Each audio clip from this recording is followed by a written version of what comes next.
Hello guys, দেখেন এটা নুরুল উম্মুন মাদ্রাসা। এখানে ভর্তির কাজ চলতেছে। এই যেখানে আমার মিস্ত্রি ভাই কাজ করতেছে। এই যে ওই যে রোদের কারণে দেখাই যাইতেছে না, ক্যামেরার অবস্থা প্রচুর খারাপ। এই যেখানে মরিয়ম বসে আছে। এই যে আমার মিস্ত্রি ভাই এখানে কাজ করতেছে নতুন মাদ্রাসার। এখানে নতুন মাদ্রাসার কাজ। দেখেন পরিবেশটা অনেক সুন্দর, নিরিবিলি একটা পরিবেশ, অনেক সুন্দর একটা জায়গা। এখানে ভর্তির কাজ চলতেছে।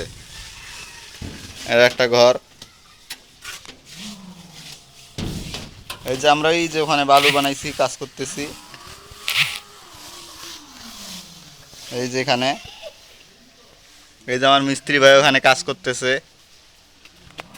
আমরা সবাই এখানে আছি, কাজ করতেছি। এই যে হুজুরও কাজ করতেছে, দেখেন। খেলে আমি ঘুরতেছি, আমি হেল্পার, তো আমি আমার মিস্ত্রির কাজ লাগাই দিয়ে আমি ঘুরতেছি, আমি আকাম করতেছি। আমার ওস্তাদ এটা বলে দিতেছে, আমি আবার কইতেছি আপনাদেরকে। এই যে এদিকে ফুলঝাড়ু আর ইয়ে নিয়ে আইছে কাজের জন্য। মাদ্রাসার নতুন ছাত্র। এই ওস্তাদের চোখে বালু গেছে, পানি দেবো নাকি ওস্তাদ? আমার মিস্ত্রি ভাই চোখে বালু গেছে, দর্শকেরা দেখেন।